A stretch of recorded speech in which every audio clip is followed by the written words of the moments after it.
चरणकमलेभ्यो नमः। श्रीगङ्गेश्वराय चरणकमलेभ्यो नमः। श्री अंजनीनन्दनाय चरणकमलेभ्यो नमः।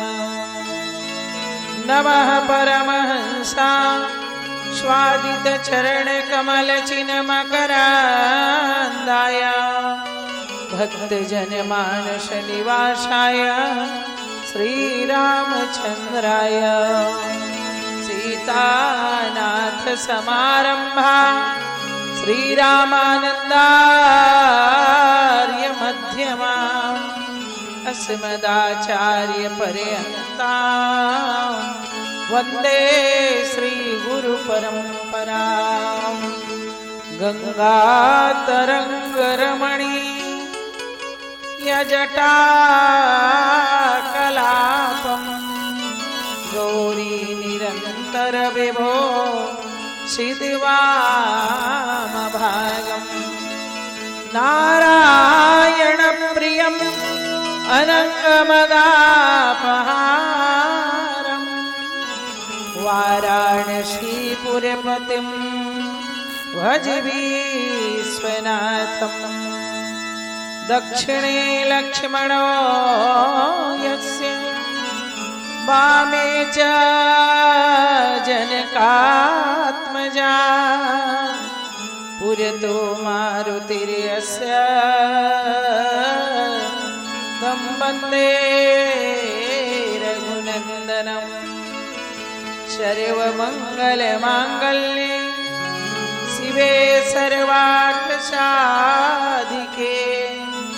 शरण्ये त्र्यम्बके गौरी नारायणी नमोस्तुते। श्रीराम कथा के रसिकवर भक्तराजमति धीर आय सुवासन लीजियो प्रभु तेज पुंज कपिवीर। अतुलित बल धामम हेम शैलावदेहम धनुजवन कृशानमो ज्ञानिनामाग्रगण्यम। सकल गुण निधानम वानराणामधीशम रघुपति प्रिय भक्तम वातजातम नमामि। श्री तुलसीदास जी के पद कमल बारंबार मनाए गुण गाऊं सिया राम के हनुमत हो सहाय। सभी द्वार को छोड़ कर आई मैं तेरे द्वार।